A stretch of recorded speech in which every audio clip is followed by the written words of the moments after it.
오늘은 한국 기독교와 정치 권력, 그러니까 기독교 진보와 보수의 갈등이라는 주제로 나누고자 합니다. 여러분, 정치의 그 사전적 의미는 나라를 다스리는 일, 국가의 권력을 획득하고 유지하며 행사하는 활동, 또 국민들이 인간다운 삶을 영위하게 하고 또 상호간의 이해를 조정하며 사회 질서를 바로잡는 따위의 역할을 한다. 이게 사전적 의미예요. 여러분, 인간사는 정치사입니다. 지금 한국 사회는 교회도 정치도 너무 좀 혼란스러워요. 그러니까 보수와 진보라는 이 프레임으로 교회가 지금 분열되고 있습니다. 결코 하나가 될 수 없음을 또 우리는 알아요. 다만 목회자들이 지금 정치인이 되고 있다는 현실이 좀 안타깝습니다. 지금 설교가 정치의 도구가 되고 있어요. 그러니까 교회가 분열로 요동치고 있는데 과연 구원의 설교가 들려질까 하는 또 의구심도 듭니다. 그러니까 세속 정치를 주제로 설교하는 건 위험해요. 강단에서는 순전한 하나님 말씀만이 선포되어야 합니다. 그러니까 기독교와 이 정치 권력이 연결되면 복잡한 주제가 돼요. 해법이 없어요. 선택만 있을 뿐이지.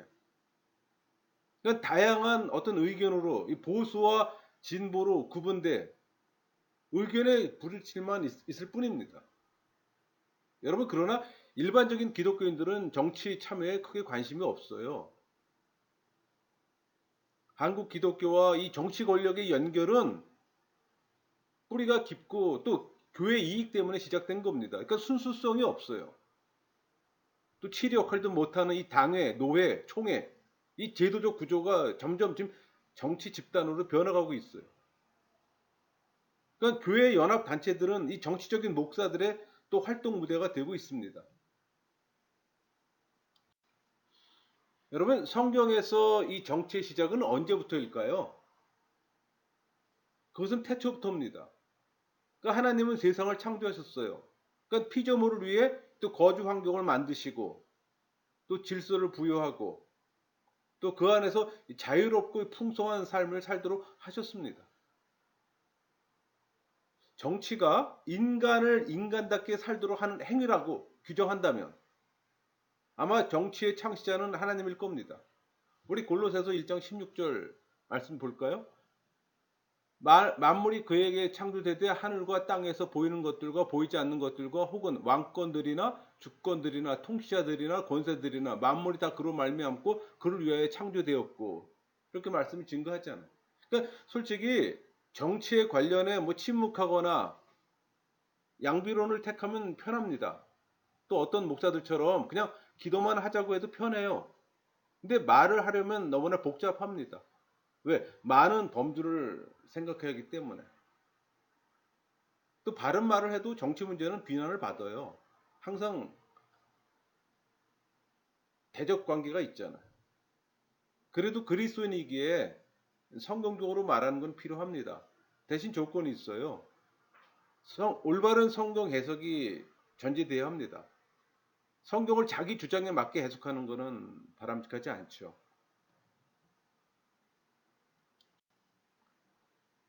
여러분, 성경이 주는 핵심적인 메시지는 구별되게 사는 겁니다. 그러니까 출애굽한 이스라엘 백성에게 가나안을 약속의 땅으로 주신 것은 이스라엘 백성만을 위해 주신 게 아니에요. 세상이 가나안이라면 세상에 없는 하나님의 나라를 세우기 위함입니다. 그러니까 하나님 나라의 샘플을 만들기 위함이에요. 그러니까 세상 사람들이 그 샘플을 통해 전혀 다른 삶을 보고 또 자신들의 잘못을 깨닫고 그 공동체에 들어오게 하기 위함입니다. 또 그 공동체를 통해 하나님께서 뭘 원하시는지 드러내는 겁니다. 그러니까 공동체 안에서 하나님 나라의 원칙이 적용되는 많은 관계를 보여주기 위함입니다. 그런 점에서 그 공동체는 세상을 향한 하나님의 뜻을 드러내는 마당이기도 해요.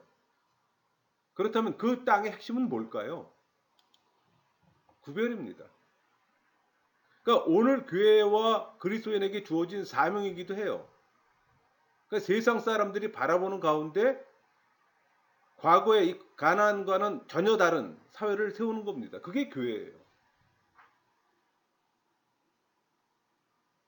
교회가 감당해야 할 사명은 세상 속에서 구별된 존재임을 보여주는 겁니다. 또 교회의 전도도 구별됨을 통해 또 이루어지는 거고.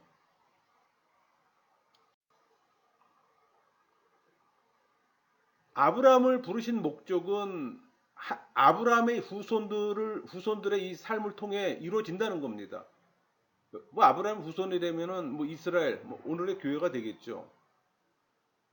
그들이 이 공의와 정의를 행할 때 그것을 통해 성취되게 하신 일이에요. 그러니까 교회가 세상에서 공의와 정의를 지금 행하고 있습니까? 아니면 교회 안에서 이 공의와 정의가 행해집니까?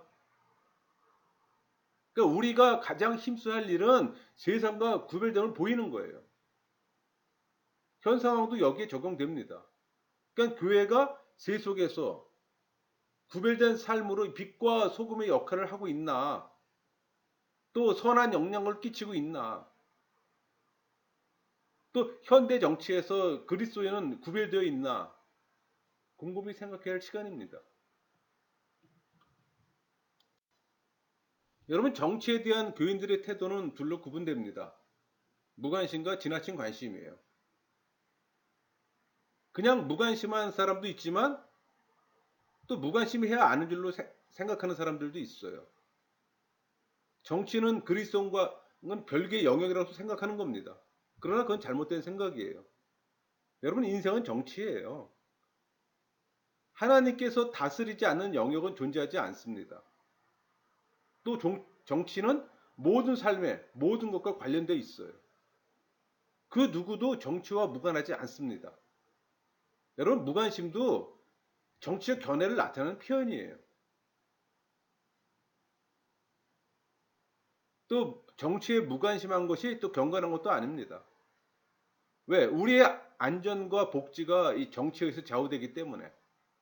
그러니까 정치에 무관심한 것은 이웃의 삶에 무관심한 거예요. 또 이 정치에 무관심하면 이웃을 내 몸같이 사랑하는 것도 불가능합니다. 여러분 지나친 이 관심은 정치의 필요 이상의 또 기대를 거는 거예요. 또 기대가 크면 클수록 또 과민하고 극단적이게 됩니다. 또 그것이 지나치면 우상 숭배가 되는 거예요. 그러니까 정치의 우상 숭배자가 교회 안에 많아요. 그럼 객관적일 수가 없어요. 비성경적으로 흐릅니다. 그러니까 하나님이 아닌 이념이 우리 사회를 구원하게 될 것이라고 기대하기 때문에 이 무관심과 지나친 관심 둘 다 극단적입니다. 여러분 이 시대 교인들의 문제는 정치 참여가 아니에요. 문제는 정치에만 들어서면 불신자하고 같아진다는 겁니다. 난폭하고 극단적이며 비이성적이 되는 거예요. 하나님도 없어요 그 안에는. 또 자기가 그리스도인이라는 사실을 잊어버려요. 그저 한쪽 사람이 되어 다른 쪽을 그냥 맹목적으로 공격합니다. 또 요즘 가짜뉴스가 또 한몫하잖아요. 견해가 다르고 접근 방식이 다름을 인정하지 않아요. 그러니까 말도 안 되는 프레임을 갖다 씌웁니다. 뭐 빨갱이니 토착 외군이 이런 모욕적인 호칭을 상대방 사람들에게 갖다 붙여요. 그것이 얼마나 나쁜 것인지도 생각지도 않아요. 상대에 대해 이해할 마음이나 연민은 사라집니다. 단지 제거할 대상이에요. 여러분 정치의 마당에 들어서면 기독교인들조차 그들이 하는 말을 너무 쉽게 사용합니다. 자신이 그리스도임을 잊어버려요. 여러분은 교인입니까? 우리의 이웃이 여러분과 동일한 하나님의 형상으로 창조된 존재예요. 여러분은 이웃을 내 몸과 같이 사랑하라는 가르침을 받잖아요. 세상의 빛과 소금의 그 삶을 살라고 설교를 듣잖아요. 그런데 왜 정치의 영역에 들어서면 쉽게 자신을 잃어버릴까요? 그렇게 되는 이유는 하나님 말씀보다 신념을 더 신뢰하기 때문입니다. 말로는 하나님을 믿는다고 하지만 실제로는 이념이 세상을 구원한다고 믿는 거예요. 여러분, 이 정치의 영역에서 우리 교인에게 요청되는 가장 기본적인 건 뭘까요? 그건 구별된 존재라는 겁니다. 우리 기독교인은 정치의 마당에서도 달라야 합니다. 그러니까 현 상황에서 이 정치의 장은 가난이에요. 그러니까 말씀을 갖고 가야 할 땅입니다. 그러니까 수많은 불신자들이 지켜보는 가운데 구별된 모습을 보여야 될 공간입니다. 여러분, 가난 풍습을 본받아서는 안 돼요. 가난의 풍습과 이념을 거절해야 합니다. 이 대한민국 정치 토양 속에 있던 이 잘못된 관행들과 비양심, 또 양극단으로 몰아붙이는 이 프레임 전략, 몰아내야 하는 겁니다. 한쪽에 속해 상대 쪽을 맹목적으로 공격하기보다 자기가 지지하는 진영의 이념을 정화시켜야 하는 겁니다. 그게 그리스도인이에요. 이념이 사회를 구원할 것이라고 믿기보다 여러분의 신념을 바꿔야 하는 겁니다. 하나님의 관점으로. 여러분, 교인은 정치를 접할 때 정치에 오염되는 존재가 아니라 그것을 정화하는 존재가 되어야 하는 겁니다. 그들의 언어를 따라하는 것이 아니라 그들의 언어를 정화해야 하는 거예요. 빛과 소금의 역할을 해야 한다는 겁니다. 물론 오래된 교회 역사로 어려움도 있어요. 왜? 한국 기독교는 정치 권력과 분리된 적이 없어요. 단 한 번도. 해방 직후 북한에서 활동했던 이 교인들이 공산주의를 피해 월남했잖아요. 또 이들이 월남에서 반공주의 선봉에 섰습니다. 또 미국 정권과 또 유착 관계를 유지했고, 또 그리고 이 부끄러운 정치적 행위를 많이 했어요. 아마 그 대표적인 게 그 서북 청년단의 활동일 겁니다. 그러니까 미군이 기독교인을 정부 요직에 앉히면서 또 기독교인들이 정부 정책 결정의 어떤 구조의 중심이 된 겁니다. 또 그때 일본의 재산, 즉 적산이죠. 이 적산 처리 과정에서 교회가 또 부동산을 받게 되는데도 큰 영향을 미쳤어요. 그 당시 이 정부는 교회에 특혜를 주는 대신에 또 교회는 정부에 또 충성을 하는 관계가 될 수밖에 없었던 겁니다. 그 이승만 대통령 1차 그 공화국에 들어오면 그게 강화가 돼요. 그러니까 장로였던 이승만 정권을 지지하면서 또 한국교회는 4.19 혁명에도 적극적으로 참여하지 않았어요. 또 박정희 정권 삼선 개헌 시도할 때 또 한기총이 지지했고, 또 군 정권은 교회를 지원하면서 또 교회는 급성장합니다. 그러니까 민주주의 암울했던 시기 기독교는 아이러니하게도 급성장을 이뤘던 거예요. 또 이때 반대한 단체는 NCCK가 될 것이고, 솔직히 지금 보면은 양적 성장일 뿐 질적으로는 바닥이었습니다. 그러니까 대다수 이 보수 교회는 정교 분리를 주장했고 또 교회의 역할을 복음 전파로 또 한정지으려고 했어요. 그러면서도 정부 참여에 대해서는 적용시키지 않았어요. 그러니까 이중적 태도를 보였던 겁니다. 언행 불일치예요. 여러분, 기독교 연합 단체는 이 정치색을 띠고 있었어요. 특히 우리 한기총, 한국 기독교 총연합회 지금 2단 집단으로 전락했잖아요. 또 NCCK 교회 정체성을 잃었어요. 지금은 뭐 한국교회 총연합회가 뭐 기독교 대표 기관입니다. 뭐 줄여서 한교총이라고 얘기합니다.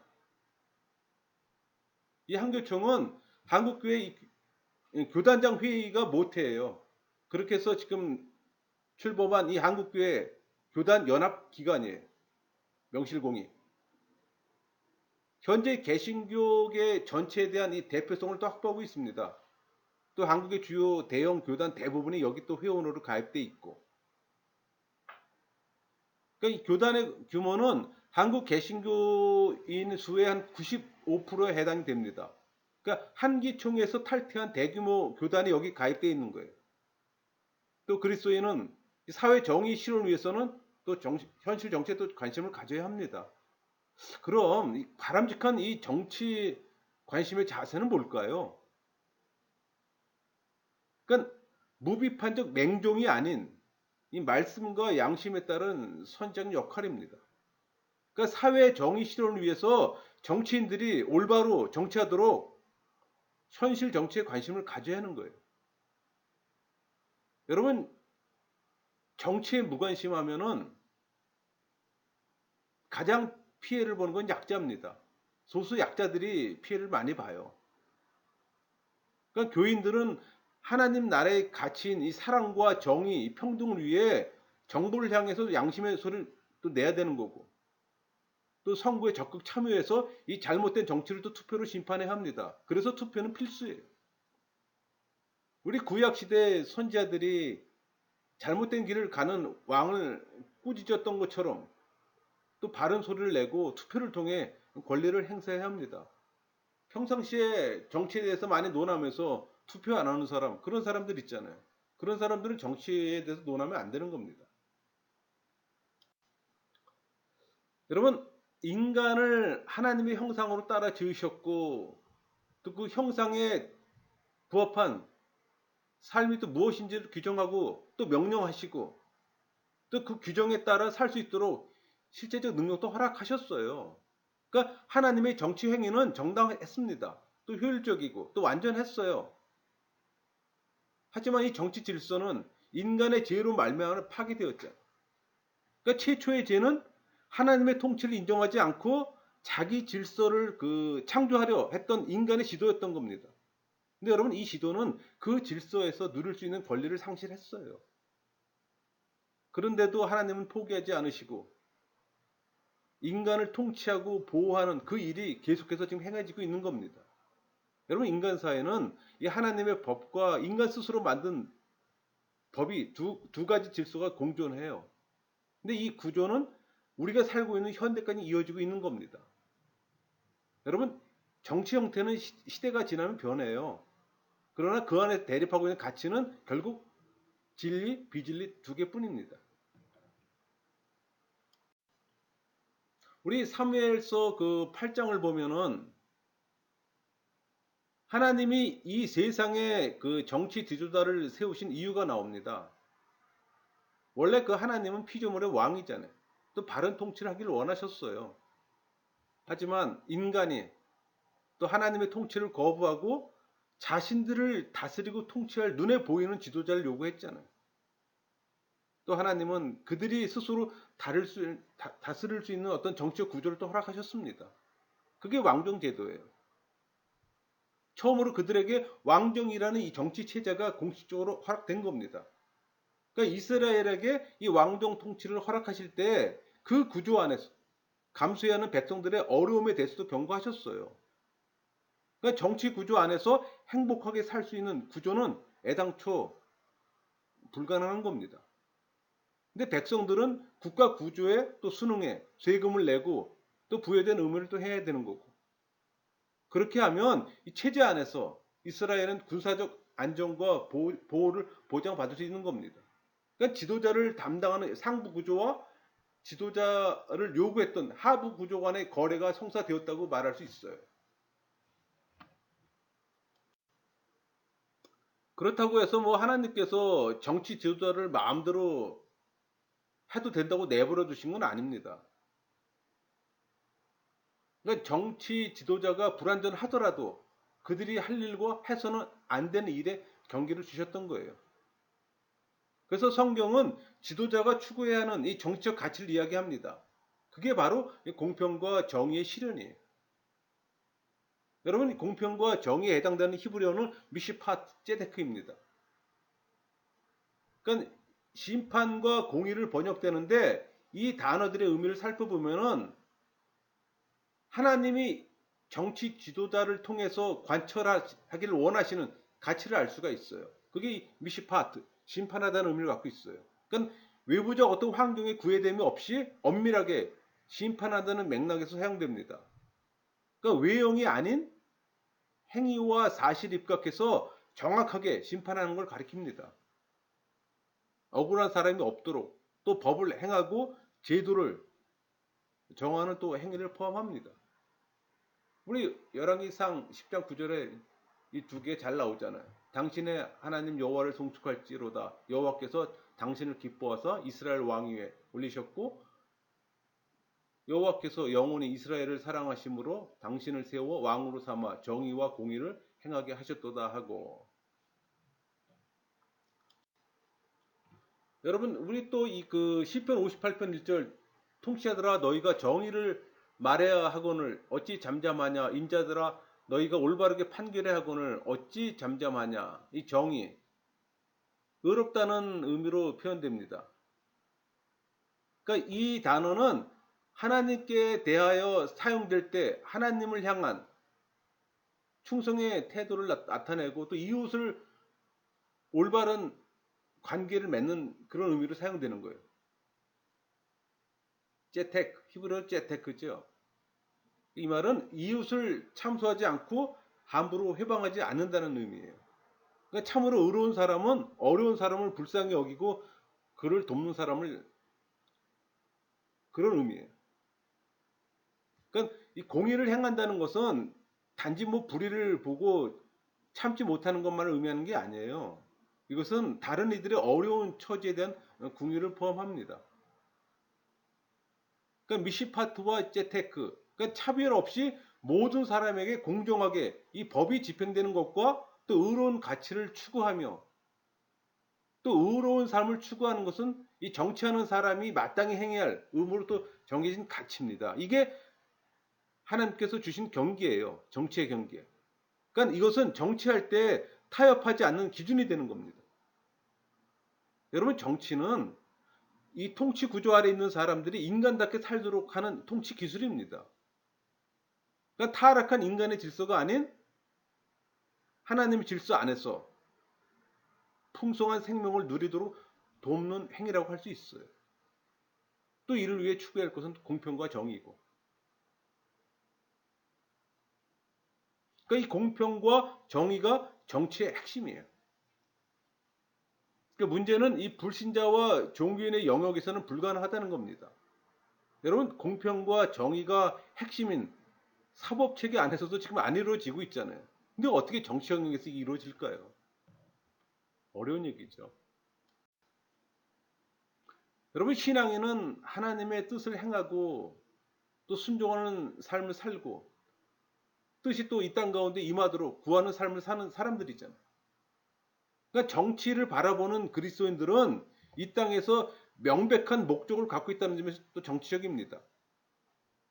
그러니까 공평과 정의가 실현되는 이 정치를 이루라고 정치가를 향해 요구해야 되는 거고 또 정치하는 위정자들의 행위가 이 공평과 정의를 실행하는지 관심을 갖고 지켜봐야 하는 겁니다. 그게 교회의 역할이기도 해요. 바르지 않은 정치 행동을 향해서는 부당하다고 외쳐야 하는 거고 또 공평과 정의가 실현되는 이 방향을 향해서는 또 잘한다고 박수치고 또 지지할 수 있어야 되는 겁니다. 근데 문제는 그렇게 하지는 않아요. 프레임에 갇혀서. 그러니까 주어진 책임과 권리가 있다면 또 그것을 적절히 사용해 이 공평과 정의가 펼쳐지는데 기여해야 되는 겁니다. 여러분 민주주의 구조 아래 있는 국민들은 정치에 대한 명백한 책임과 권리를 갖고 있어요. 여러분 포기하지 마세요. 민주주의 국가들은 정치에 참여할 수도 있고 또 다양한 정치를 통해서 사회를 향해 또 자신의 의사를 표출할 수 있는 권리와 또 책임을 갖고 있습니다. 뭐 그렇다고 모든 사람이 정치인이 되어야 한다는 건 아닙니다. 하지만 모든 그리스도인은 자신이 가진 권리에 대한 어떤 책임 있는 태도를 요구받아요. 또 그에 반응하는 것이 또 의무고. 그러니까 의무를 포기하는 것은 실제로는 하나님 뜻에 또 어긋나는 겁니다. 그럼 이렇게 어떻게 정치에 참여해야 되는가? 뭐 다양한 접근 방식이 있어요. 근데 여러분 그 그리스도인의 집단적 정치 참여는 그 주체와 책임이 교회에 있잖아요. 그래서 하나님의 영광과 그리스도의 이름이 오점이 남기지 않도록 어떤 철저한 신중을 또 기해하는 겁니다. 지금 많은 교회가 사회적 지탄을 받고 있어요. 최근에 현대사만 봐도 교인들이 정치 참여와 비참여 또는 뭐 정치 지지나 반대를 통해서 하나님의 영광을 훼손하고 또 복음의 진보를 저해했던 경험들이 많았습니다. 여러분 기억해야 될 일이 있어요. 정치와 종교가 분리된다는 겁니다. 목사가 정치하면 안 돼요. 우리 구약에 나타난 정치와 종교의 관계는 이 사무엘과 사울 왕 사이에서 뚜렷이 나타나 있습니다. 성경이 우리에게 주는 메시지예요. 우리 사무엘상 13장 13절 여기를 보면 왕의 직무와 선지의 역할이 뚜렷이 구분되어 있습니다. 우리 사무엘상 13장 13절 사무엘이 사울에게 이르되 왕이 망령되이 행하였도다. 왕의 하나님 여호와께서 왕에게 내리신 명령을 지키지 아니하였도다. 책망하잖아요. 그러니까는 사울 왕은 사무엘을 기다리다가 지쳐 직접 자기가 제사를 드렸어요. 사무엘이 돌아와서 사울에게 했던 말이 왕이 망령되이 행하였도다 책망하잖아요. 그리고 하나님의 명령을 어겼다고 질책합니다. 그러니까 왕은 정치 영역에서 사명이 부여되어 있고 제사 드리는 일이나 영적 영역은 왕이 직접 개입해서는 안 되는 겁니다. 그러니까 신정 정치에서 왕의 사명은 정의 실현이에요. 여러분 구약의 신정 정치도 인간 대리자를 통해서 수행되었어요. 또 왕에게 요구된 첫 번째 사명은 하나님 말씀에 대한 순종입니다. 그럼 정의와 공평이 이루어져요. 그 왕정 시대 지도자들이 권력의 오용과 불법이 있을 때마다 선지자들은 비판했습니다. 그러니까 하나님으로부터 오는 책망을 왕들은 받을 수밖에 없었던 거예요.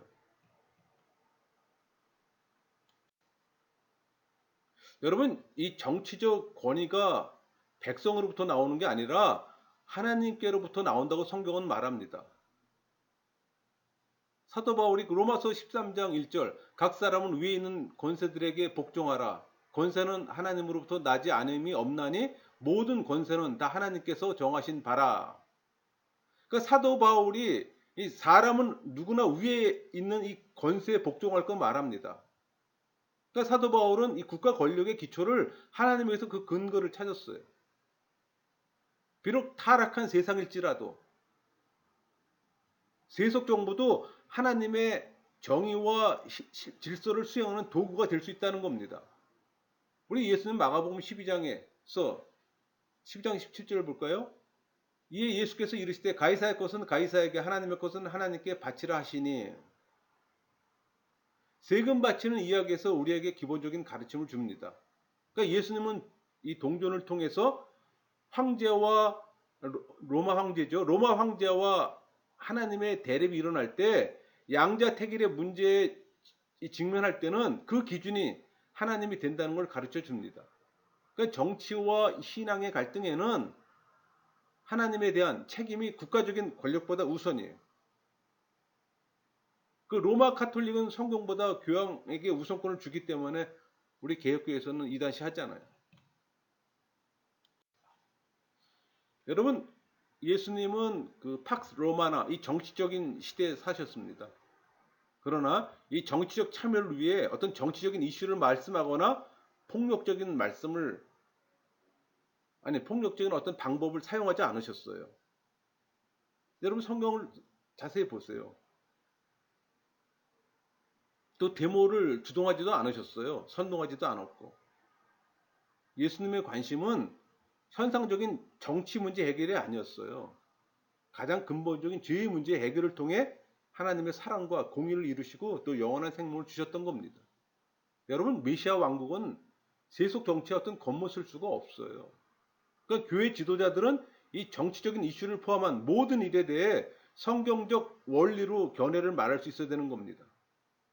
성경의 기본 원리를 벗어나는 것은 바람직하지 않아요. 오히려 문제를 야기합니다. 차라리 말 안 하는 게 나아요. 그럴 때는. 이 성경적인 원리에 벗어난 정책이나 흐름에 대해서는 이 성경의 근거한 지적과 말씀에 이 가감없는 선포가 있어야 되는 겁니다. 하지만 이 다양한 이념과 갈등이 존재하는 이 세상에서 교회 지도자들의 발언은 신중해야 합니다. 또 자기 중심적 해석을 주장하면 득보다 실이 더 많아요. 그러니까 정치 참여 두 극단 사이에서 매 이슈마다 또 성령이 주시는 지혜로 할 일을 찾아 나가는 것이 또 필요합니다.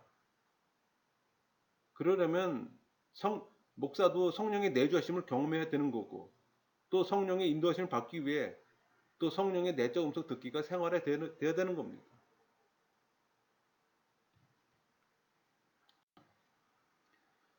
여러분, 신앙인이라면 이 정치 사안에 대해서 뭐 진보나 보수 이 논리에 휘둘리지 말아야 됩니다. 그러니까 신앙인다운 평가와 태도를 견지해야 되는 거예요. 먼저 이 정치 행동을 취하는 주체가 말하는 바를 듣고 또 그 행하는 것의 의도를 파악해야 되는 겁니다. 분별 있게 듣고 분별 있게 파악해야 되는 거예요. 뿐만 아니라 그 의미에 대해서 가능한 한 많은 정보를 가지고 자신의 주관을 갖고 판단해야 되는 겁니다. 저는 제가 잘 모르는 주제를 논의할 때 먼저 많은 글을 봅니다. 또 많은 이들의 말을 들어요. 그럼 주제가 파악되고 정리가 돼요. 그 다음에 성경적 원리는 무엇인가 찾아봅니다. 또 적용시켜요. 여러분, 인간사는 성경의 기본 원리에서 벗어나지를 못해요. 뭐 방법론에서는 언급되지 않았지만 기본 원리가 있잖아요. 기본 정신이 있잖아요. 그러니까 하나님의 공평과 정의를 위한 이 행동이라는 판단이 서면 지지합니다. 또 그것에 반대가 있다면 반대할 수 있는 거고. 그것이 진보의 주장이나 보수의 주장이나 그 판단의 기준이 되어서는 안 되는 거예요. 신앙인은 진보의 주장, 보수의 주장에 맹목적으로 추종하면 안 되는 겁니다. 그건 종교인들이나 불신자들이 하는 행동이에요.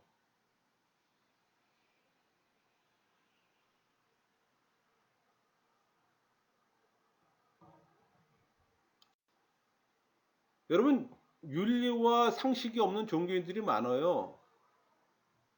그러나 신앙인은 윤리와 상식이 있습니다. 왜? 신앙인은 참을 지향하며 이 참은 사회에서 통용되는 그 윤리와 상식을 알아요. 또 일반적인 윤리와 상식을 넘어서 하나님의 사랑과 진리의 법을 더해서 구별된 삶을 살기 때문에 여러분, 이 정치적 사안에 대해서 어떤 기득권과 이 사회 조직에는 기득권이 있잖아요. 또 어떤 집단의 이익이 있잖아요. 또 가진 자들의 기준이 있잖아요. 그러니까 어떤 이해관계에서 판단하는 사람은 진보든 보수든 무시합니다. 무시하세요. 공평과 정의가 실현되는 것에 최고의 관심을 두세요. 그것을 위해 자기 것을 포기하고 내어주는 헌신과 이 권리 포기를 실천하는 정치적 성향을 가진 그 사람이야말로 참된 신앙입니다. 결코 종교는 할 수가 없어요. 에레미야 20장 3절 볼까? 여호와께서 이와 같이 말씀하시되 너희가 정의와 공의를 행하여 탈취당한 자를 압박하는 자의 손에서 건지고 이방인과 고아와 과부를 압제하거나 학대하지 말며 이곳에서 무죄한 피를 흘리지 말라. 우리에게 주시는 메시지가 정확합니다.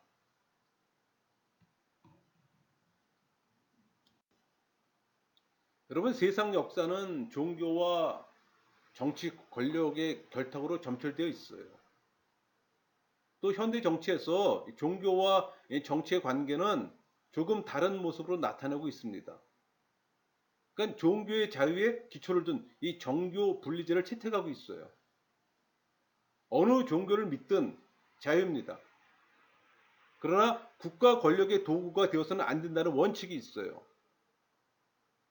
근데 현재 한국교회는 정치의 도구로 이용되고 있습니다. 또 하나님의 나라에 살면서 또 세속 정치에 함몰되어 있어요.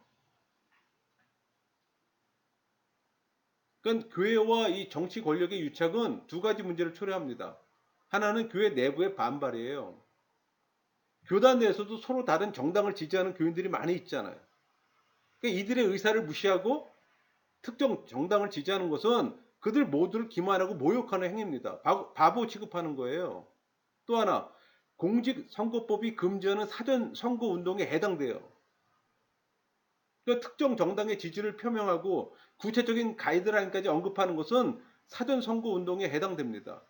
많은 대형교회 목회자들이 여기에 지금 저촉돼요. 이 한국교회 정교 유착 행위는 이 연합단체 일부 몰집가간 형태 때문에 발생한 겁니다. 말이 연합단체지 사실 몇몇 목사들이 이익 집단에 불과해요. 교인들은 그냥 쪽 세우는 소모품에 지나지 않고. 여러분, 한국 정치와 교회는 오랫동안 공산화를 주제로 편가르기를 해왔습니다. 근데 여러분, 한국은 이제 미국과 일본을 능가했다는 평가를 받는 민주국가가 되었어요. 근데 정치가들은 이단 교주처럼 전쟁을 빌미로 또 유권자들을 협박하잖아요. 이단 교주들보다 질이 더 나빠요. 그 나쁜 이유는 이단 교주는 개인적 이익만을 추구하잖아요. 근데 정치가들은 이 범사회적 차원에서 계층적 이익을 구조하려고 해요. 오랜 동안. 선거 때마다 나오는 얘기잖아요. 아주 오랫동안 많은 선거에서 사용한 수법입니다. 지금도 빨갱이 타령이에요. 또 이들은 가짜뉴스로 또 선량한 교인들을 현혹하고, 사실 뭐 교인들의 신앙관에도 심각한 문제가 있습니다. 이 한국 교회의 정치 의식은 이원론에 근거한 신앙관을 갖고 있어요. 이원론이란 우리 그 삶을 성과 세속으로, 거룩과 세속으로 나누는 거잖아요. 그러니까 기독교회는 성스러운 일에만 관심을 가져야 한다는 태도예요. 오랫동안 또 교회에서 가르쳤습니다. 물론 거룩과 세속의 기준은 또 목회자 집단의 판단이기도 하고, 그러다 보니 같은 정부 비판이라도 소속 단체에 따라서 달라지는 거예요. 왜? 이익을 추구하기 때문에 일관성이 없는 겁니다. 자기 집단의 이익을 추구하는 거예요. 인간사가 그랬어요. 사실 많은 목회자들이 정치적 내용을 말할 때 신앙적 단어들을 많이 이용합니다. 그럼 또 교인들은 그 구별이 안 돼서 또 지지하고, 그냥 교회의 영적 수준을 말하는 거예요. 그러니까 교인들의 신앙이 내용보다 형식에 또 머무르고 있음을 보여주는 겁니다. 정치 수준이 낮은 것도 있어요. 만에 참여하지 않다 보니까는. 그러니까 잘못된 이 정치 의식을 가진 몇몇 이 정치 목사들이 신앙적 언어를 동원해서 교인들을 미혹하는 겁니다. 만약에 목회자들의 정치 의식이 바르게 교정된다면 교인들의 정치 의식도 교정될 여지가 있어요. 여러분, 교회에서 나이와 직업을 떠나 존경할 만한 자를 존경해야 되잖아요. 그러나 교회의 이 맹목적이고 기급적인 권위주의는 자격 없는 지도자에게도 순응하는 경향을 또 낳고 있습니다. 그러니까 교회가 이 새로운 정치 의식을 갖추어서 정의 구현에 앞선다면, 아니 앞장서려면 교회 지도부를 장악하고 있는 이 장로 계층을 위한 의식 교육을 체계적으로 진행해야 합니다. 그럼 교회의 세속화를 막는 방법이기도 해요. 그러나 어렵겠죠. 여러분, 지금 교회 지도자의 윤리 부재와 집단 이기주의가 팽배하고 있는 게 우리 한국 교회의 실정이에요. 목회 세습, 뭐 성폭행, 금권 선거, 뭐 부동산 투자, 공금 횡령. 그러니까 일반 사회에서도 이 비윤리적으로 간주되는 행위를 신앙적 언어로 합리화시킵니다. 그럼 불신자들은 당연히 한국 교회를 비상식적이고 특이한 집단으로 간주하게 되는 거죠. 여러분, 이번 코로나 사태에 특히 이 신천지와 이 태극기 집회로 이 세상은 교회를 과거와는 다른 시선으로 볼 겁니다. 아니, 보고 있어요. 심하면 사회 악으로 지금 간주하고 있어요. 여러분, 신천지와 태극기 집회에 차이가 있다면 신천지의 적은 교회고 태극기 집회의 적은 정부입니다. 지금 교회는 집단 이기주의로 정치를 해요. 국민과 싸워요. 여러분, 교회는 정치에 함몰되면 거룩을 상실합니다. 교회는 세상을 품어야 하는데 적대자를 만들어요, 지금. 그리고 싸워요. 그렇다면 교회가 코로나 사태가 정리되면 그거는 어떻게 하죠? 지금 교회 단체들이 극우적 정치 활동은 많은 젊은이들을 교회에서 좀 멀어지게 하는 그 요인이에요. 복음의 문을 닫고 있습니다. 복음화율을 떨어뜨리는 악순환을 좀 초래합니다.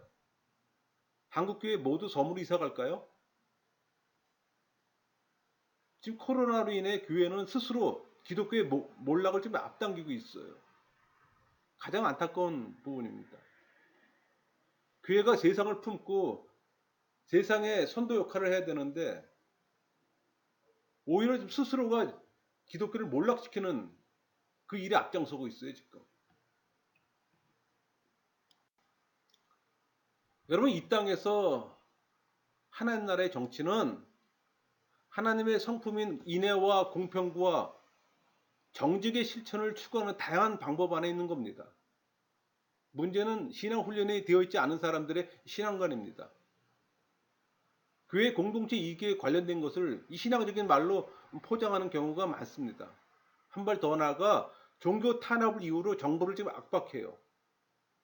여러분, 복음에는 어떤 정치 강령도 포함되어 있지 않습니다. 보수든지 진보든지 복음에서 어떤 실천적 정치 강령을 끌어내려는 시도는 위험합니다. 우리는 그저 성경 원리의 근거에 어떤 특정한 사회적, 정치적 현상을 지적하거나 비판할 수 있어요. 여러분, 한국 사회에서 교인들의 정치는 가능할까요? 가능해요. 군사 독재 시절 이후 한국 정치는 사실상 기독교인들이 장악했습니다. 여러분, 종교 인구 수중에서 기독교 인구가 45%예요. 종교인들만 모아놨을 때 기독교인이 정치적으로 활발한 활동을 하고 있습니다. 만일 그들이 하나님의 정치를 원한다면 할 수 있어요. 문제는 하나님께서 그들을 왜 부르셨는지를 알지를 못하고 있다는 데 문제 있는 겁니다. 왜? 대부분은 신앙인이 아닌 종교인이기에. 여러분, 교회가 이제 혼란스러운 정치 참여 문제를 보다 진지하게 다뤄야 할 때가 왔습니다. 교인들에게 바른 정치관을 심어줘야 되는 겁니다. 믿음이 있다고 민주적 정치의식을 갖는 건 아니잖아요. 오히려 신앙심이 깊을수록 이원적인 정치의식을 가지게 됩니다.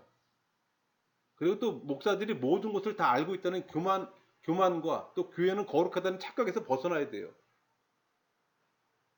전문가를 통해 배우고 토론하고 훈련돼야 합니다. 여러분, 올바른 정치 참여에 목회자 역할은 중요합니다. 한국교회는 목회자에 대한 신뢰를 보이고 있잖아요.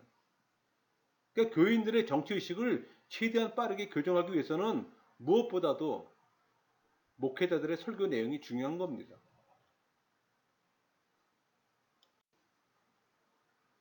최근 그 태극기 집회와 이 정치 세력이 연합해서 현 정부를 종북 좌파라고 규정합니다. 아주 강력하게 비판하면서 또 기독교는 정치 참여에 대해서 큰 논란을 일고 있어요. 이유는 뭘까요? 근데 여러분, 이 문제는 한국 교회사를 이해해야만 알 수가 있어요. 잠깐 교회사를 좀 언급하면은 우리 해방 이후 기독교는 공산주의를 가장 위협적인 존재라고 간주하고 이 반공과 기독교를 함께 전파했습니다. 그래서 기독교는 또 해방 이후에 큰 부흥을 경험했어요.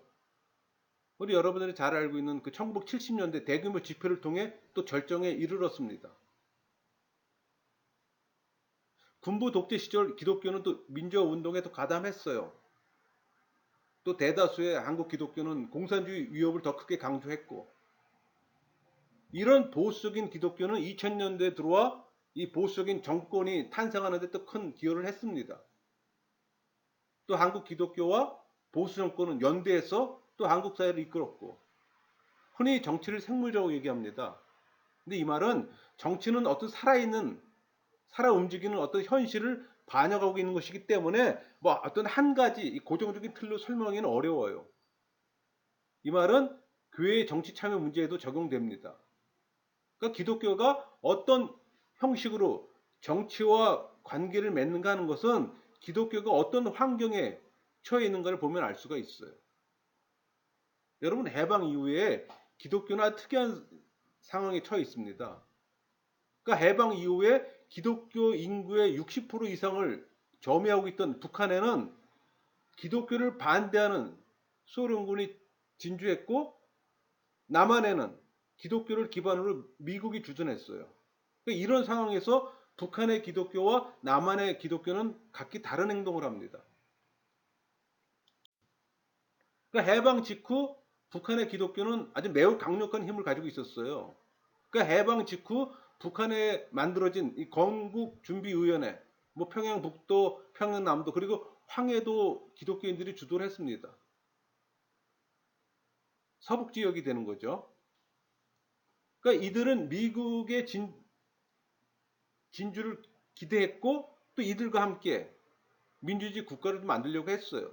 하지만 미국이 들어온 것이 아니라 소련군이 들어온 겁니다. 당연히 소련과 직접 부닥치게 되는 거죠.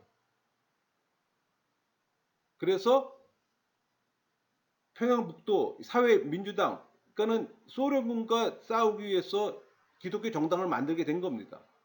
그 첫 번째가 이 평양북도의 사회민주당. 여기는 우리 한경직 목사님과 그 윤하영 목사님이 중심이 되었던 거예요. 그 다음이 이 평안남도의 조선민주당. 그 중심에는 조만식 장로, 이윤영 목사가 있었던 거고, 여기에 끝이 아니에요.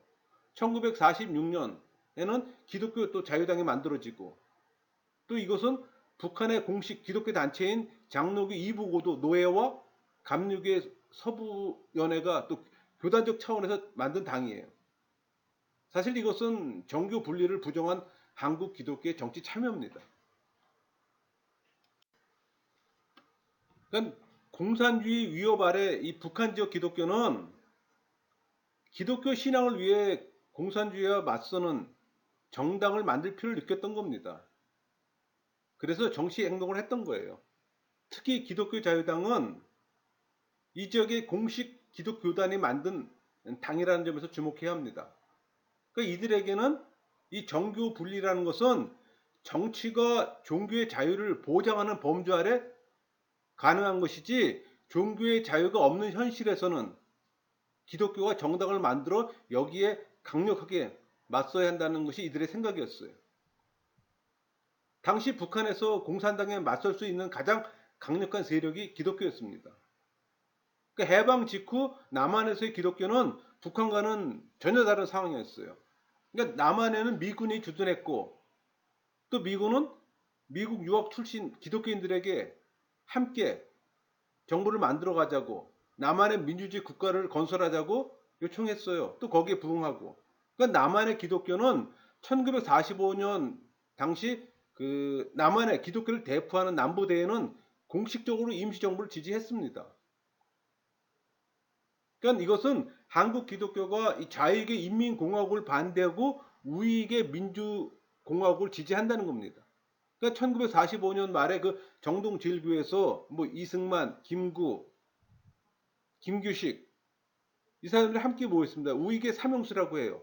또 이들을 환영하고.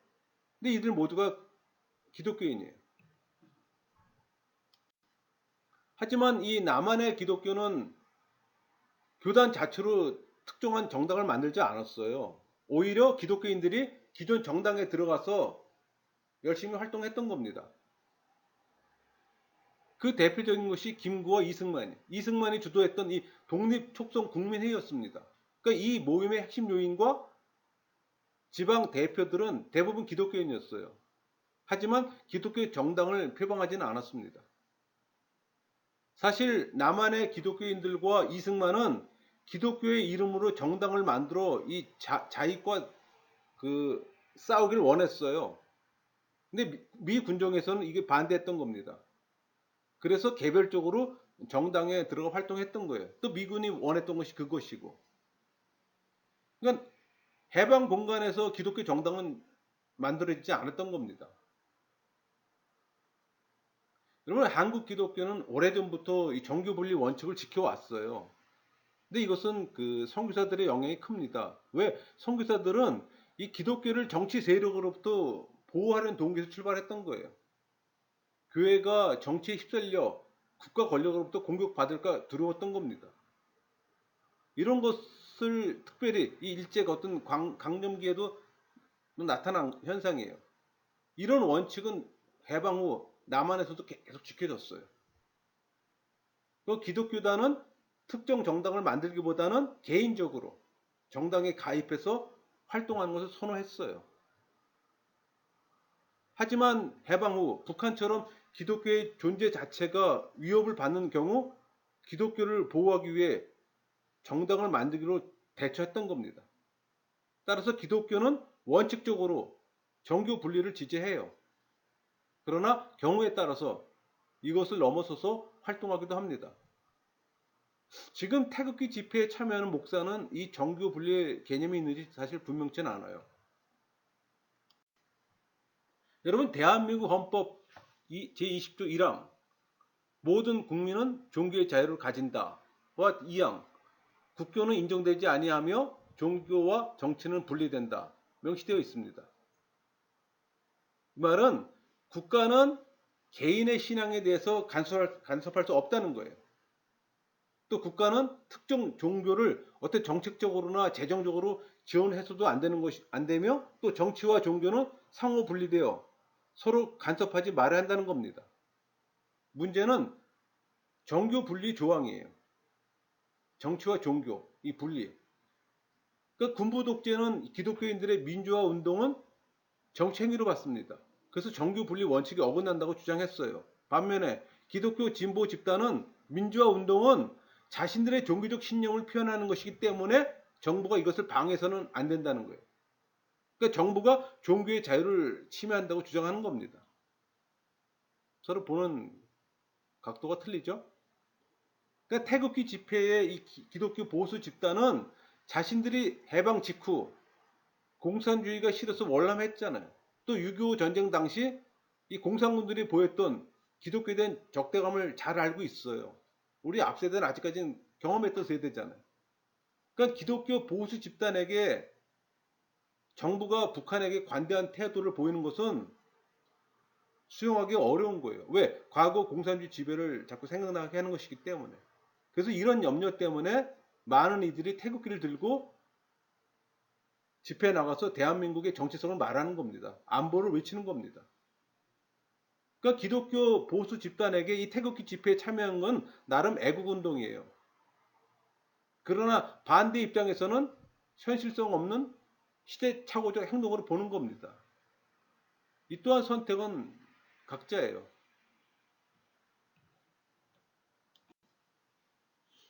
종교와 정치는 분리된다. 이 정교 분리 원칙은 본래 이 국교의 탄압을 받은 청교도들이 건국한 미국에 처음 제정된 겁니다. 우리나라에서는 그 1919년 3.1운동, 이 독립선언서 민족대표 33인의 목사들이 3.1운동에 다수 참여했어요.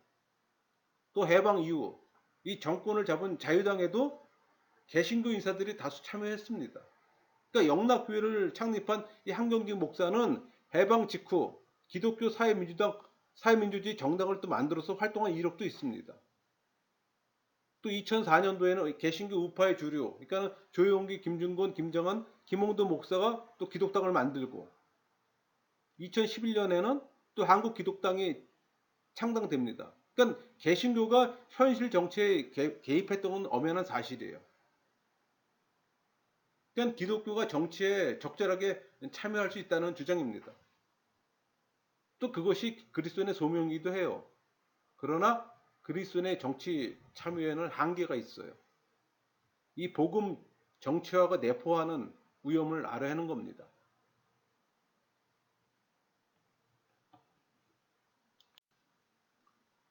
과거 기독교인들은 이 정치 참여를 주장하면서도 기독교 정당 출연에는 비판했어요. 또 아직도 대다수 기독교인들은 기독교가 적극적으로 나서서 정당을 만드는 것에 대해서는 부정적 입장을 갖고 있습니다. 근데 여러분, 기독교 정당이 출연해야 한다고 주장하는 사람들의 입장은 뭘까요? 그들의 주장도 한번 들어봐야 되잖아요. 그러니까 그들은 무엇보다도 기존 정당에 대한 실망입니다. 그러니까 기독교는 수많은 사회적인 이슈를 가지고 각 정당이 호소했어요. 또 실제로 각 정당에는 많은 기독교인들이 있습니다. 하지만 실질적으로 이들이 기독교의 주요 이슈에 대해 적극적으로 나서지 않았어요. 왜? 타 종교의 표를 의식하기 때문에. 국회의원은 표를 먹고 살잖아요. 그러니까 이런 상황에서 기독교인들은 자신의 의사를 분명하게 실현시킬 국회의원이 필요했던 겁니다. 여러분, 기독교 정당이 만들어진다고 해서 기독교의 주장이 국회에서 통과될 수 있을까요? 전 부정적으로 봅니다. 기독교 정당이 만들어진다고 해도 결국 소수 정당이 될 수밖에 없어요. 그래서 많은 사람들은 기독교 정당 만드는 것에 대해 부정적입니다. 그러니까 세속적인 정치 속에 들어가 기독교인들이 기독교적인 가치를 갖고 싸울 수 있는 것에 대해서 회의를 갖는 거예요. 오히려 진흙탕에 들어가서 같이 타락한 모습을 보인다고 생각하는 겁니다. 여러분, 기독교 정당이 종교 간의 갈등을 일으킬 수 있는 폭탄이 될 수 있어요. 한국은 다종교 사회잖아요. 아직까지는 뭐 종교 간의 갈등은 일어나지 않아요. 근데 기독교 정당이 생기면 다른 종교도 정당을 만들겠죠. 그렇게 되면 이제 종교 갈등이 일어난다는 겁니다. 그게 그래서 그걸 염려하기 때문에 반대하는 거예요. 그럼 어떻게 하는 게 가장 좋을까요? 여러분, 해방 직후 북한에서 기독교는 자신들의 종교의 자유를 확보하기 위해서 정당을 만들어 공산주의와 싸웠어요. 왜? 당시 북한에서는 아무도 종교의 자유와 민주주의를 위해서 싸울 단체가 없기 때문에 기독교만이 유일하게 공산주의와 맞설 수 있는 세력이었던 겁니다. 그러나 기독교는 이 경우를 제외하고는 직접적으로 정당을 만들어 활동하지 않았습니다. 오히려 기독교인, 개개인이 정당에 들어가 기독교적 가치를 확산시키려고 했어요. 물론 그것도 실패했습니다. 여러분, 정당에 들어간 기독교인들은 기독교인의 정체성보다는 정당의 정체성을 중요하게 생각합니다. 왜? 대부분의 정치인은 교인이기보단 불신자이기 때문에. 여러분, 신앙인의 소양과 인격은 국회에서 정치하기 힘들어요. 그러니까 실망감이 커지면 커질수록 기독교 정당에 대한 기독교인들의 갈망은 커질 겁니다. 현대사회에서 기독교 교단이 직접 정당을 만드는 것은 매우 위험합니다. 최근에 이 태극기 집회가 국가 권력자를 향해 거친 발언들을 쏟아내고 있습니다. 그들 정치 참여의 주장은 명료해요. 국가의 정체성에 관한 겁니다. 근데 여러분, 정치에 대해 교회가 할 수 있는 발언은 성경의 원칙에 입각한 아주 보편적인 것들이에요. 뭐 인권을 존중하자, 정의를 확립하자, 평화를 추구하자, 이런 것에 국한됩니다. 기독교가 구체적인 어떤 정치 문제에 대해 발언하는 것은 역사적으로 아주 위험한 것이라는 결론이 나 있습니다. 그러니까 위정자에 대해서 양분되어 있는 한국 교육의 시각 중 어느 것이 과연 성경과 기독교 교리에 가까울까요? 여러분, 성경은 하나님께서 지도자를 세워 그를 수단으로 세상을 통치해요. 교회와 교인들이 지도자를 존경하고 통치에 순종해야 된다고 가르칩니다. 비록 자기의 어떤 정치적 성향과 같지 않다 하더라도 국가의 최고 권력자의 권위를 인정하고 통치를 따르라고 합니다. 그러니까 역사적으로 기독교와 정치 권력은 밀접한 관계를 갖고 있어요. 초기에는 교회가 권력자의 박해를 받는 처지였던 겁니다. 나중에는 교회가 위정자의 보호자 역할을 하는 구도로 또 유지되었어요. 그러니까 하나님은 국가 위정자에게 고유한 또 통치권을 부여했습니다. 여러분, 하나님의 일을 돕는 지도자에 대한 조롱은 바람직하지 않아요. 우리 웨스트민스터 신앙고백서 볼까요? 23장 1항에 나오는 얘기예요. 하나님께서는 위정자들을 세워 자기 아래 두시고 자기 자신과 영광과 공공의 유익을 위하여 백성을 다스리게 했다. 이 목적을 위하여 그들에게 무력을 허용했다. 선한 자들을 보호하고 격려하며 악을 행하는 자들을 벌하기 위함이다.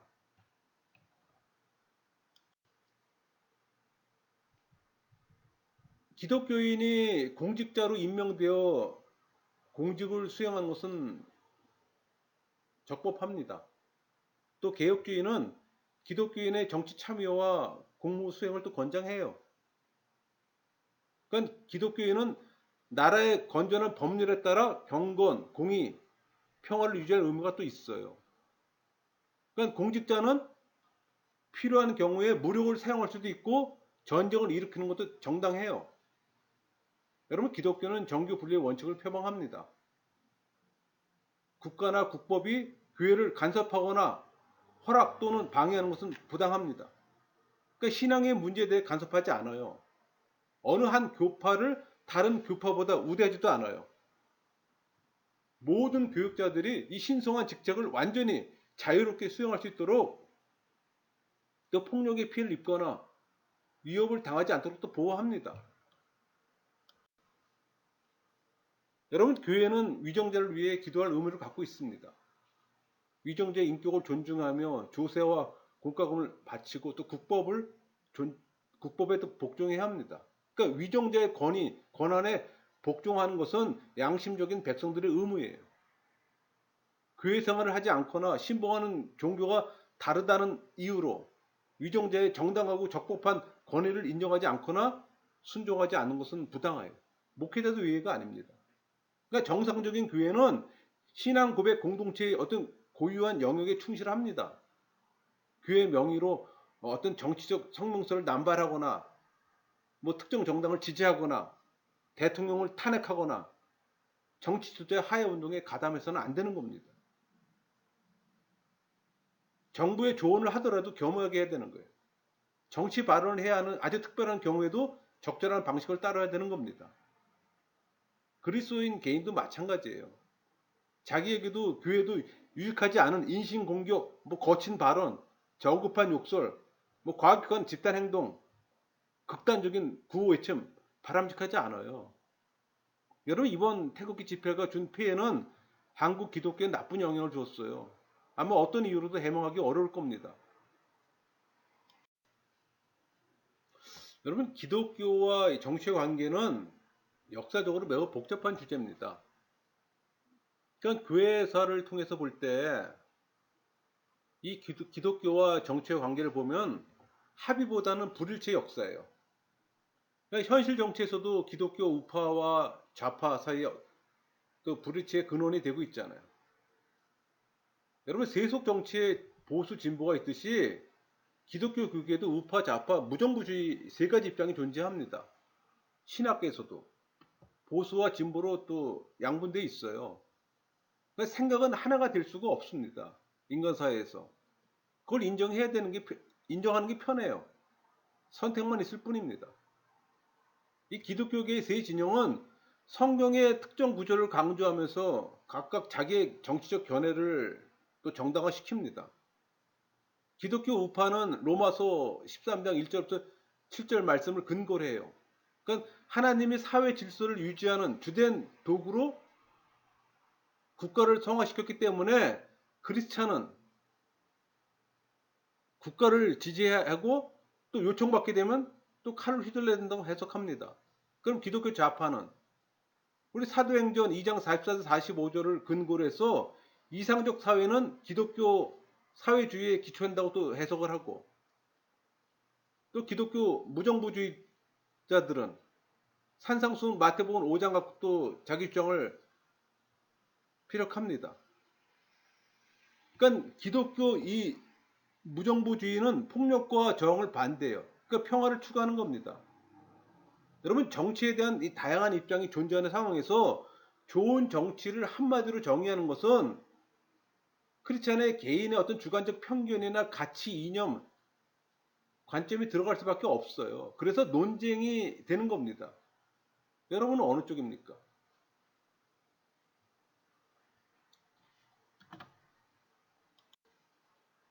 여러분, 신학에서도 보수, 진보가 있다고 그랬잖아요. 보수 신학하고 진보 신학이 존재합니다. 이 보수 신학은 인간의 죄성을 강조해요. 그러니까 인간들이 세상에서 추구하는 것은 하나님의 나라입니다. 그러니까 사회 변혁보다는 구원에 초점을 맞추는 거예요. 그러니까 자비에는 이 자선적 행위로 대표되는 것이 사회봉사고, 그 반면에 진보신학은 인간의 이성과 잠재력을 강조하는 겁니다. 또 사회적 행위를 통해, 즉 정치적이고 경제적인 행위를 통해 사회 구조를 또 변혁을 원하는 거예요. 근데 여러분, 존 스토트는 순수한 크리스천의 사회적 관심은 사회봉사, 사회적 행위, 양자를 모두 포함해야 된다고 말하기도 합니다. 이 역시 선택은 각자의 몫입니다. 한국교회 내 그 보수와 진보의 그 대치적 갈등의 역사를 보면은, 복음이 처음에 한국에 들어올 때 그 상황을 생각하시면 되는 거예요. 그러니까 보수적인 신학을 고수한 이 미국의 북장로교, 그 선교 지역이자 이 평양신학교와 숭실대학교가 세워진 이 평안도 서북 지역이죠. 평안도 지역과 거기 출신들, 또 영남 출신의 교계 지도창들이 결합해서 다수의 집단이 보수 진영으로 형성되는 겁니다. 반면에 이 자유주의 신학을 수용한 캐나다 장로교 선교 지역이었던 그 함경도 출신과 이 전라도 출신 일부의 그 지도층의 결합으로 한국신학대학교, 지금 한신대학교죠. 그 한국신학대학으로 상징되는 그 소수 집단인 진보 진영이 형성된 겁니다. 그러니까 1989년 당시 그 민주화와 그 개방화 흐름에서 이 개신교에서 그 보수와 진보의 또 상여 관계는 한국의 어떤 사회적인 문제, 또 민족 문제에 접근하는, 또 기독교의 또 새로운 모습을 보이기도 했어요. 우리 교회 장로인 김영삼 대통령이 집권하던 1994년, 당시 교계에서 처음으로 이 보수와 진보 간의 통일을 위한 연합운동이 잠시 있었습니다. 그러나 이 양 진영이 양극화 현상이 심화돼서 한국교회 상황에서 진보와 보수가 합치할 가능성은 불행히도 없습니다. 한 예로서 우리 진보 진영인 한국 기독교 장로회 기장이죠. 기장 총회에서는 그 미디어법과 쌍용 자동차 노조 문제, 또 용산 참사, 또 남북 관계 등에 대한 이명박 정부의 태도가 반성경제로 규탄했어요. 또 현재 진보 진영은 보수 진영 가운데 일부가 친일, 친미, 친군부, 친재벌 세력과 맥을 함께한다고 비판하기도 하고, 또 보수 진영에서 태극기 집회를 열어서 반문재인, 반북 노선에 나서자고 선동했다고 또 얘기합니다. 또 반면에 노무현 전 대통령이 서거하고 또 민주주의 회복을 위한 이 시국선언이 뒤따랐을 때 이 보수 진영은 또 이명박 정부의 또 구원자 노릇을 했어요. 그러니까 보수 진영은 진보 세력의 움직임에 대해서 정규 분리에 위배된다고 또 지적하고 또 비난을 합니다. 서로 대립 관계에 있는 거예요. 그러니까 이 보수와 진보 사이의 오랜 이념 논쟁과 갈등은 심화되는 형국입니다. 최근에 뭐 쟁점이 되고 있는 양심적 병역 거부, 성애 개방, 동성애, 간통죄 폐지 논란, 뭐 성평등, 다양한 주제를 놓고 서로 다른 세계관을 갖고 있잖아요. 그러니까 보수와 진보,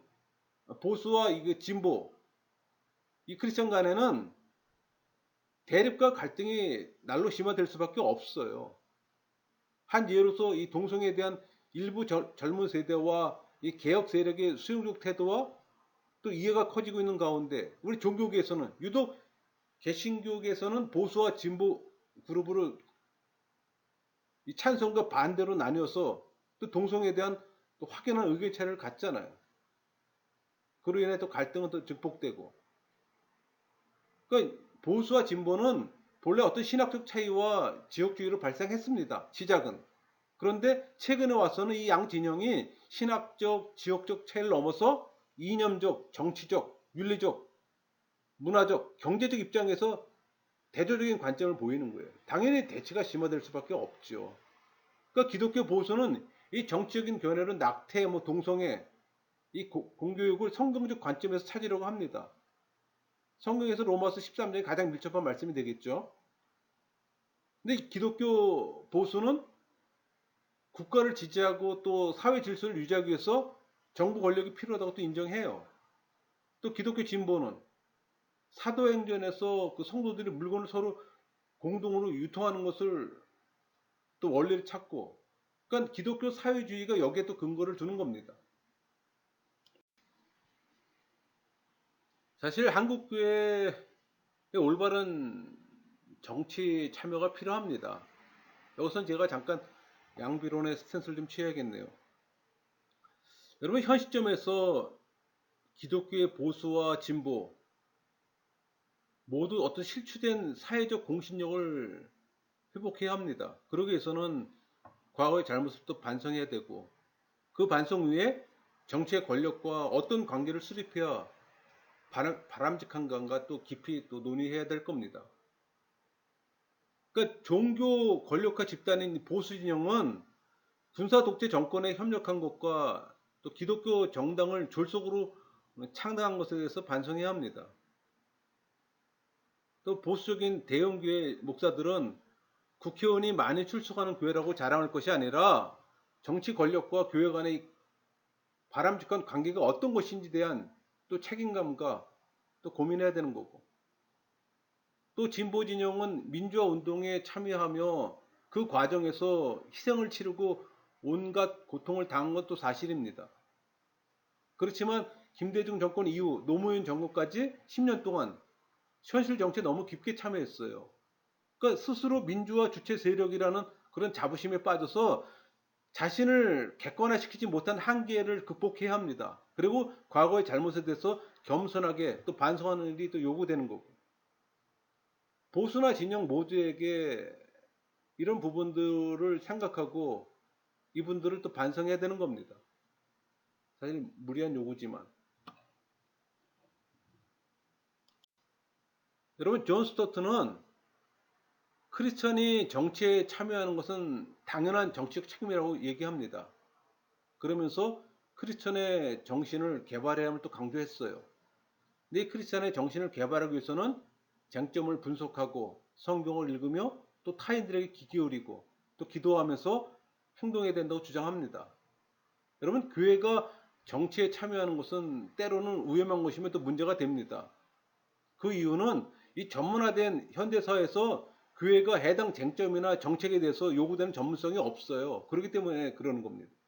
그러니까 교회가 전문성이 부족한 상황에서 섣불리 어떤 정치적 입장을 표명했다가 그 사태가 예상 밖으로 전개될 경우 교회의 공신력은 저하되거나 실추될 수 있다고 본 겁니다. 여러분, 교회 지도자들이 이익이 있으면 하나님 뜻이라고 하고 이익이 없으면 하나님 뜻이 아니라고 하는 일들이 정치에서 선거와 투표에서도 그런 식으로 된다면 앞날은 걱정됩니다. 그러니까 정치 참여의 성공 여부는 민주주의 정치 발전에 있어서 진실을 말할 용기와 책임을 지켜나갈 능력을 얼마만큼 가지고 있느냐에 따라 좌우되는 겁니다. 여기에 성공하지 못하면 교회가 정치 권력을 얻는다 하더라도 진정한 정책 승리라고 말할 수 없어요. 여러분, 정치 권력에 교회를 걸지 말고 하나님 나라의 진리와 정의를 향해 사회와 국민을 품을 수 있는 자세로 선거와 투표에 임해야 될 겁니다. 교회와 교인, 기독교 정치인들에게 하나님의 진리와 정의에 대한 또 책임을 감당하는 또 진정함을 기대해 봅니다. 말씀을 마치겠습니다.